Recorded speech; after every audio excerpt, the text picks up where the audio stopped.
Hello, everyone. Enjoy these relaxing yet powerful stories of resilience and triumph. A man at the pool told her to pack up and leave because he thought she didn't belong there.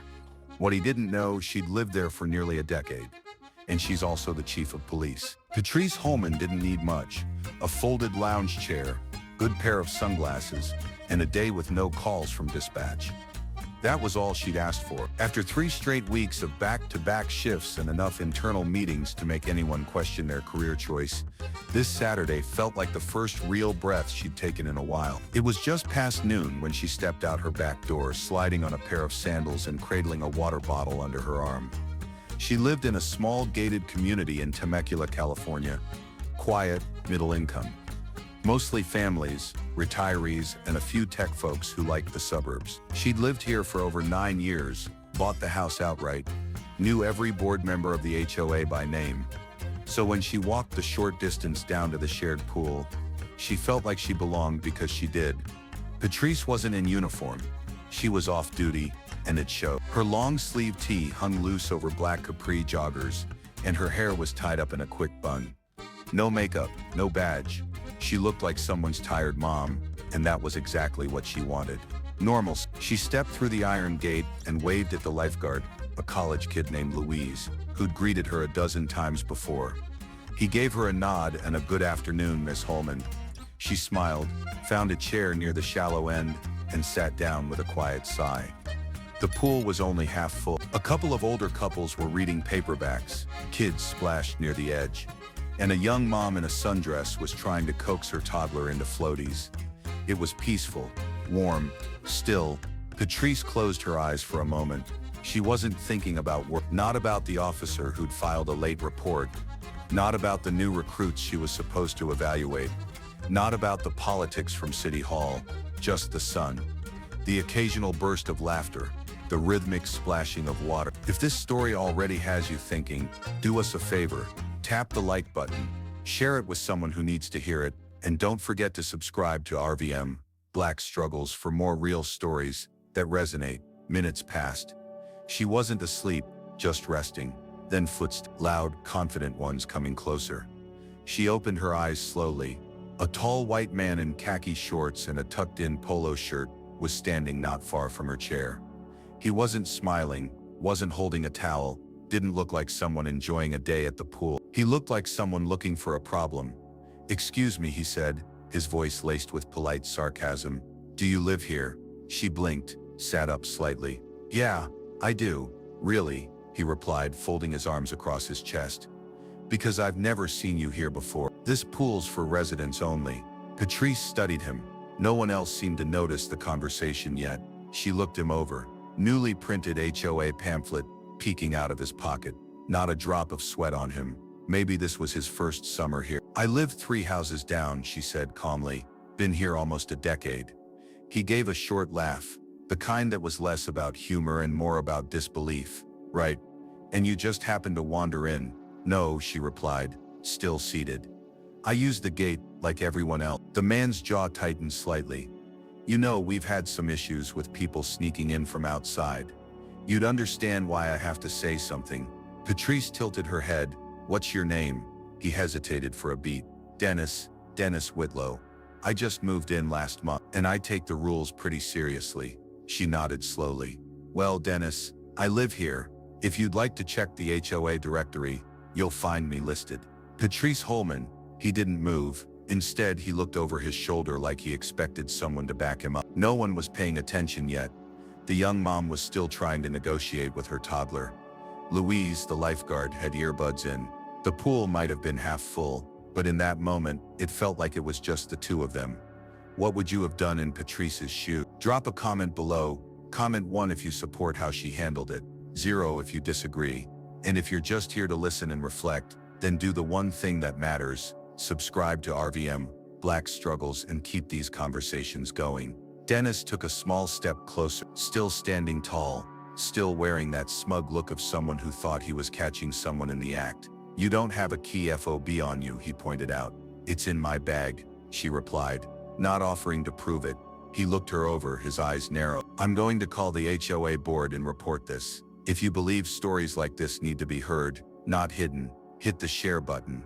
Someone in your circle might need this reminder of grace, strength, and how to lead without raising your voice. She shrugged lightly. You're welcome to. He opened his mouth like he had more to say, but nothing came out. But Patrice could already tell. This wasn't about rules. This was about assumptions. And Dennis wasn't quite finished making them. Dennis didn't walk away. Instead, he stood his ground like a security guard on a power train. Patrice knew this posture. She'd seen it too many times in too many forms on sidewalks, at school meetings, even inside courtrooms. It was the posture of someone who'd already decided who you were and didn't expect to be wrong. I just think it's odd, he continued, now pacing slightly, that I've been here a whole month, and I've never seen you once. You'd think neighbors would have run into each other by now. Patrice leaned back in her chair. Or maybe you've just been looking in the wrong direction. That didn't sit well with him. He let out a quick scoff. Right, look, you can make this easy, or we can call security and figure it out that way. She didn't move. Dennis, I told you I live here. His voice got sharper.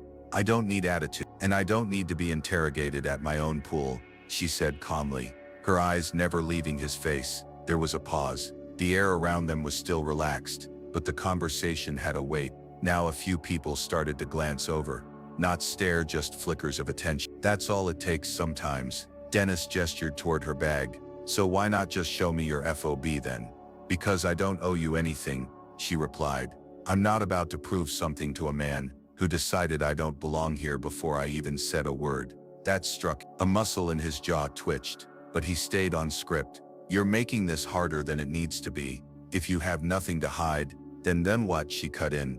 You'll let me stay? He hesitated, surprised that she'd spoken up so directly. Patrice wasn't angry, not yet, but she'd spent over 25 years in law enforcement. She'd trained officers in conflict de-escalation. She knew exactly what Dennis was doing, trying to control the narrative, force compliance, make her smaller so he could feel taller. I don't need your permission, she added. At that moment, an older man in a baseball cap from a nearby lounge chair turned his head. He'd been reading a paperback but clearly couldn't ignore the tension anymore. You all right over there, Patrice? He asked. Dennis blinked. Patrice nodded to the man. I'm good, Carl. Thanks. Dennis looked between them. The shift was almost imperceptible, but it was there, the realization that someone else recognized her, that maybe she wasn't the outsider he thought she was. Still, his pride wouldn't let him back off just yet. I just don't see why it's a big deal to confirm, Dennis muttered, now quieter, but still persistent. This place has rules for a reason. Patrice sat up a little straighter. Her voice stayed low. You saw a black woman sitting alone and decided something was off. You didn't ask. You accused. You didn't check facts. You made assumptions. And now you're doubling down because you're embarrassed. He opened his mouth but nothing came out.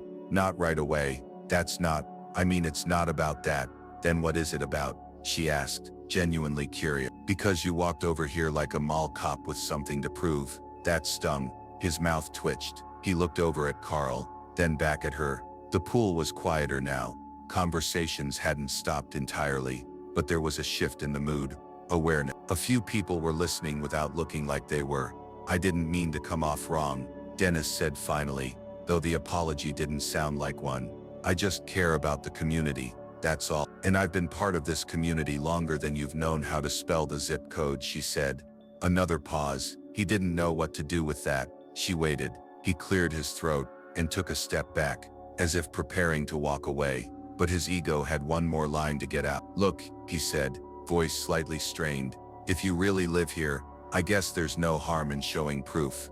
That's all I'm saying. But Patrice wasn't going to play by Dennis's rules. And soon enough, she wouldn't have to say a word to prove who she was. Dennis lingered. He wasn't yelling. He wasn't swearing.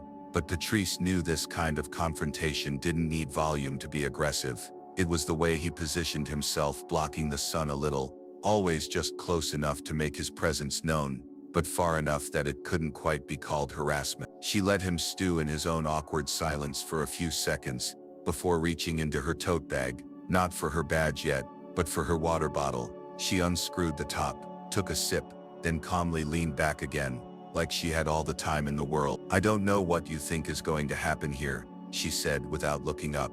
Dennis crossed his arms. I think you're making this into something it doesn't have to be. She looked at him now, No, I think I'm watching you make it into something. You walked up with assumptions, and now you don't know how to back out without looking foolish. From across the pool, someone was watching. A teenager, maybe 16 or 17, sitting at the edge of the water with her phone in hand. She wasn't filming yet, but her attention was clearly fixed on the conversation.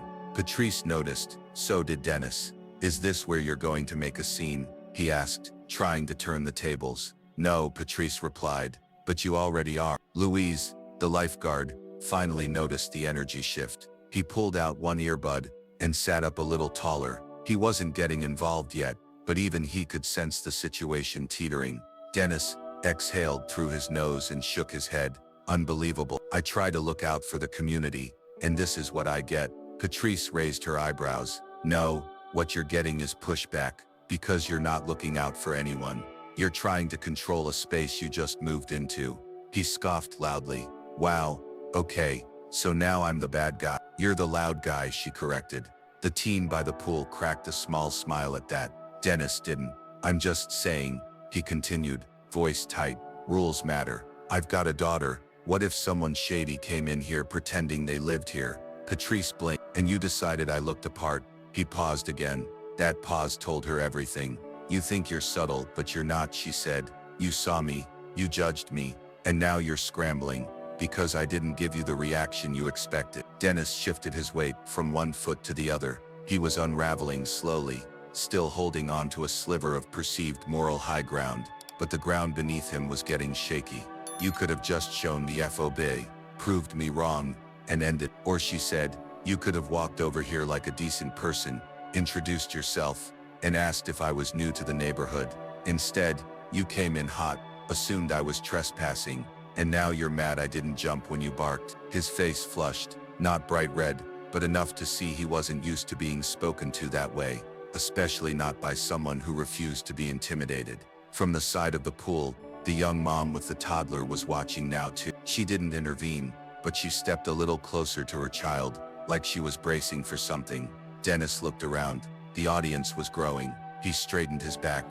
You know what, I'll talk to the HOA board. Let them sort it out. You do that, Patrice. Be sure to tell them exactly what you said to me when you walked up. That made him pause again. I've lived here 9 years, she added. Served on the security committee twice. My name's on the HOA website under neighborhood safety. Dennis blinked. Really? He asked, his voice quieter. Really? Louise finally stood up, sensing things had reached a tipping point. Everything okay over here? He called out. We're fine, Patrice answered. Dennis was clearly caught between retreating and pretending this was all still reasonable. But before he could speak again, a voice came from one of the lounge chairs behind him. Patrice, a woman called out. You want us to call Ken from the board? He's at home right now. It was Mrs. Florence Godwin. She'd lived in the community longer than anyone. She didn't raise her voice, didn't even stand, but her words carried weight. Patrice gave her a small wave. No need, Flo, just a little misunderstanding. But Dennis was finally starting to realize that maybe, just maybe, he wasn't as in control as he thought, and his next move would say a lot more than his first. Dennis opened his mouth to speak again, but now it was different. The words didn't come as quickly. His posture changed. Arms no longer crossed, voice no longer sharp. That firm stance he'd kept since the start was starting to droop under the weight of public scrutiny. He looked around again. The mom with the toddler, the teen with the phone, Carl, Florence, Louise still watching from the lifeguard chair, one hand shading his eye. Even the guy who'd been dozing in the shade had sat up. Patrice could feel the shift too. The eyes weren't just on her anymore, they were on him, waiting to see what he'd do next. And Dennis knew it. Look, if you're really Patrice Hullman, he said, trying to smooth out his tone, then I guess I owe you an apology. You guess? She asked, raising an eyebrow. Dennis forced a chuckle. Well, I mean, I didn't know. You weren't exactly announcing it. Should I have? She asked, eyes locked on his. He didn't answer. Patrice reached down into her bag again, but this time she didn't move slowly. She took out her badge case and opened it fully, holding it in both hands, clear as day. Dennis took a step back. The gold badge gleamed in the sun, the nameplate unmistakable. City of Temecula, Chief of Police, Patrice L. Hullman. Dennis blinked twice. His lips parted, but nothing came out. You were saying something about rules? She asked calmly. He swallowed hard. I didn't realize. I mean, you assumed, she said. He stammered. I didn't mean anything by it. Yes, you did, she said. Maybe not out loud, but it was loud enough. The teen at the pool's edge slowly lowered her phone. She didn't press record, but the moment had etched itself in her memory. Dennis scratched the back of his neck. I wasn't trying to cause a scene. No, Patrice said, standing up from her chair, her badge still in hand. You were trying to control what? She was taller than him now, not because of her posture, but because the weight of her words carried further than his ever could. You came here to flex authority you don't have, she continued. I carry mine every day, but I don't lead with it, because real leadership doesn't need to be loud. Dennis looked down.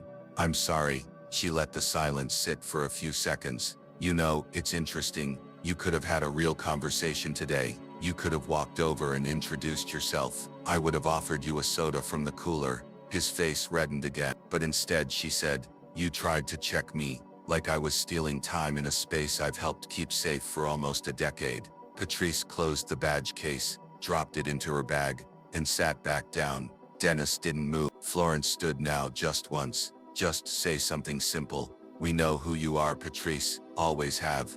Appreciate you. Patrice gave a soft smile. Thank you, Flo. Carl added. Pool's all yours, Chief. Dennis stood frozen for a second more, then turned and quietly walked away, muttering something under his breath that no one bothered to catch. The toddler squealed with joy as she finally agreed to get into the water. Louise sat back down, both earbuds in again, and the rest of the pool began to reset to what it was before the interruption. Patrice pulled her sunglasses back over her eyes, took another sip of water, then leaned back into her chair, letting her shoulders drop just a bit. She didn't need to gloat, didn't need to yell. The badge wasn't the power, it was how she used it, and more importantly, when she didn't. But just because the confrontation was over didn't mean the story was. Word had already started to spread, and by tomorrow, the whole neighborhood would know exactly what happened. By late afternoon, the sun had started to dip low enough to cast long shadows across the sidewalk. Families packed up beach towels, kids begged for 5 more minutes in the water, and the scent of sunscreen lingered in the breeze.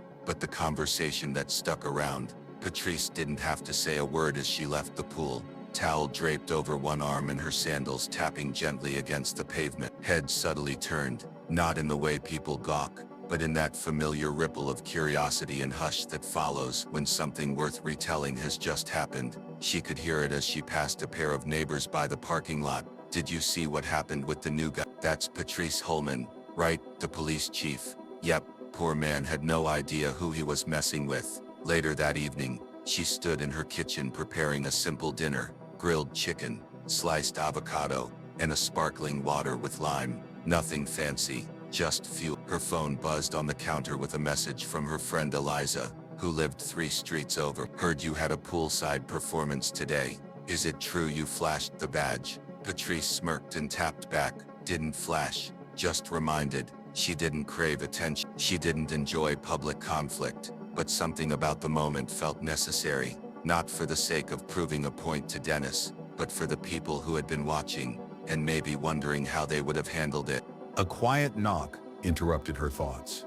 At the door stood Florence, still in her pool hat, holding a small Tupperware container. I made too much pasta salad, she said casually. Figured you could use a break from cooking. Patrice took it with a warm smile. Thank you. That's kind of you. Florence lingered for a second, then said, you handled him well. Grace under pressure. Patrice nodded. I've had practice, people noticed. Florence added. Not just the bad part, the good part too. Patrice didn't reply right away. She just leaned against the doorframe, letting that sink in. Before Florence left, she said one more thing. Some of us were quiet today. Doesn't mean we weren't watching, or that we didn't feel what you felt. That landed heavier than expected. After she closed the door, Patrice sat on the couch, set the container beside her, and scrolled through her messages again. A few more had trickled in. One was from Carl. Always respected how you carry yourself. Let me know if you need anything. Another was from Louise, the lifeguard. Hey Chief Hullman, sorry I didn't step in earlier. I should have, just wasn't sure how to handle it, but I got your back. Always. She appreciated each one. They didn't change the day, but they added something to it, like small bricks reinforcing the quiet foundation of respect she'd spent years building. The next morning, she went for her usual walk through the neighborhood. It was early, barely 7 a.m., and the streets were still cool and shaded. As she passed the community bulletin board near the clubhouse, something caught her eye, a printout taped to the glass. Black text, bold letters, "Know your neighbors." Below it, a photo from a previous HOA event. Patrice in uniform, shaking hands with a city councilman, smiling, present, visible. And under it, someone had scrawled in pen, "To the man who asked her to leave, maybe read the newsletter next time." She chuckled, not out of spite, but out of something more grounded, true. As she turned to head back home, a teenage girl jogging past slowed down, pulled one earbud out, and gave her a shy wave. "Hey, you're the police chief, right?" Patrice smiled. "That's me. You were awesome yesterday." "Thanks," Patrice said, "but standing your ground shouldn't be considered awesome. It should be normal." The girl nodded, thoughtful, then jogged on. But Patrice knew this wasn't about what happened at the pool anymore. It was about what people took away from it, and who they might be the next time they see someone sitting alone, minding their own business. By Sunday morning, the poolside moment had turned into something bigger. Not viral in a citywide sense, but locally, it had led the kind of story that spread by lawn chairs through group texts and between sips of coffee in cul-de-sacs. It started when Patrice walked into the Corner Roast, the small cafe off Jefferson Avenue she frequented after morning walk. The barista, a lanky guy named Jonah, grinned as she entered. "Chief Hullman," he said, already reaching for her usual. "You've been trending on Nextdoor." She raised an eyebrow. "That right?" He nodded, chuckling. "Something about a man at the pool getting educated real fast." She sighed, but with a half smile. "I didn't do anything special." Jonah handed her the cup. "That's exactly why it stuck with people." As she left the cafe, she checked her phone and saw a new email from her assistant at the station. The subject line read, "You might want to see that." Inside was a screenshot of a post on the local neighborhood forum. "I witnessed something yesterday at the community pool that reminded me why respect matters." A woman was harassed for not looking like she belonged, only for her to reveal she was the actual chief of police. She handled it with composure I could only hope to have. For those who don't know Patrice Hullman, you should. She's not just our chief, she's our neighbor. There were over 24 comments already, and none of them negative. Patrice set her phone down. She didn't need recognition. That was never the goal, but it meant something to see people talk about respect without needing it to end in an argument. No shouting, no viral meltdown, just a quiet line in the sand, drawn with dignity. That afternoon, her neighbor's son, 9-year-old Mateo, came by to return a garden hose she'd let them borrow the week before. "Hi, Miss Patrice," he said, standing at her front porch with big, curious eyes. "Is it true you arrested a man at the pool?" She laughed. "No, hon, I didn't arrest anyone." He frowned slightly. "But my mom said he got really scared when he found out you were the boss of the police." Patrice bent down a bit, eye level with him. He wasn't scared, he was just surprised. Sometimes people judge others too quickly. It's better to ask than assume. Mateo thought about that, like when someone looks mean but they're just tired. "Exactly," she said. He handed her the hose. "You're really cool," she smiled. "Thanks, Mateo. So are you." After he left, Patrice stood in her doorway for a while, just thinking about the day before, about all the days before that, about how many times she'd been second-guessed, talked over or brushed aside, because of her appearance, her skin, her gender, her age. None of that was new. But this time the people who watched had seen something different. They saw what patience looks like, what restraint looks like, what it means to not take the bait. And in that, maybe a few of them would recognize something in themselves the next time they found themselves watching, either too afraid to speak or unsure what side of the line to stand on. Patrice didn't need to change Dennis Whitlow. That wasn't her job. But maybe someone else at that pool, one of the kids, one of the neighbors, even that teenager with the phone, might think twice the next time they see someone getting cornered for simply existing in a space they've earned the right to be in. She took a deep breath, stepped back inside, and placed the garden hose by the back door. Her badge sat on the kitchen counter, still in its case. It hadn't moved since yesterday, and yet somehow it had done more work in 10 minutes by the pool than some people did in years behind a desk. But it wasn't the badge that made the statement, it was the calm behind it. and calm in moments of pressure is louder than noise will ever be. Monday morning rolled in, and with it came the slow return to routine. Garbage trucks rumbled down the street. Sprinklers clicked on just before sunrise. Somewhere down the block, a neighbor's dog barked at a passing jogger. Inside her home, Patrice was getting dressed for work. The uniform was pressed, the badge polished, the same routine she'd followed for over 2 decades. Yet somehow it felt different today, not because of what happened, but because of what it revealed. She glanced at herself in the mirror, fixing the collar on her shirt. There was nothing special about her reflection, just a woman over 50, who had worked hard to earn her position. Someone who'd chosen responsibility over recognition and professionalism over pride, more times than she could count. What Dennis tried to do at the pool wasn't new, it wasn't shocking, it was quiet, practiced, familiar, and that's what made it so dangerous. Because moments like that often go unnoticed, unchecked. They slip through the cracks in everyday life, wrapped in politeness and concern. But not that day. That day he got the full mirror, clear, honest, and unflinching. As she poured her coffee, her phone buzzed again. This time it was from Ken, the HOA board president. Heard about the pool incident. Don't worry, I spoke to Dennis this morning. He won't be bothering anyone again. She stared at the message for a second, then typed back a short reply. Appreciate it. Let's focus on making sure no one else thinks they have the right to do what he did, because that was the real point. It was never just about Dennis. It was about the quiet moments people let slide, the ones that chip away at dignity without leaving bruises, the ones that hide behind phrases like just asking questions or just trying to help, the ones that teach younger generations how to doubt before they understand. Later that day, a city employee brought Patrice a stack of mail that had been delivered to the wrong department. She flipped through it absent-mindedly until one envelope caught her attention. No return address, handwritten. She opened it. Inside was a short note. Chief Hullman, I don't know you personally, but I saw what happened. I saw how you handled it. My daughter did too. I think she learned more in 10 minutes watching you than she has in a year of school. Thank you for showing us the difference between authority and grace. It didn't have a name at the bottom, just the words, a neighbor. She folded the note gently and slid it into her desk drawer. It wasn't about being a hero. Patrice didn't believe in that word.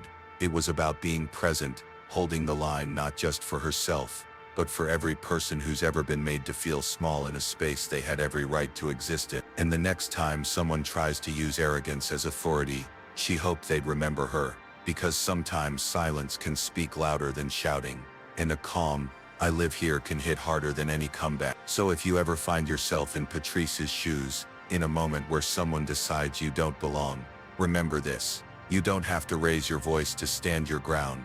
You don't need to prove yourself to someone whose mind is already made up. And you definitely don't need to shrink so someone else can feel big. Carry yourself with the quiet kind of power, the kind that speaks for itself. And when people are watching, especially young ones, show them what self-respect looks like when it's calm, unshaken, and undeniable. In today's world, we're often taught to defend ourselves loudly, to push back hard when we're wronged, and to make our presence felt in undeniable ways. But the story of Patrice Hullman, from Rvmblackstruggles, reminds us of something far more powerful: the strength of calm conviction. Her quiet, unwavering response to being unjustly challenged at the pool wasn't about ego, it was about dignity.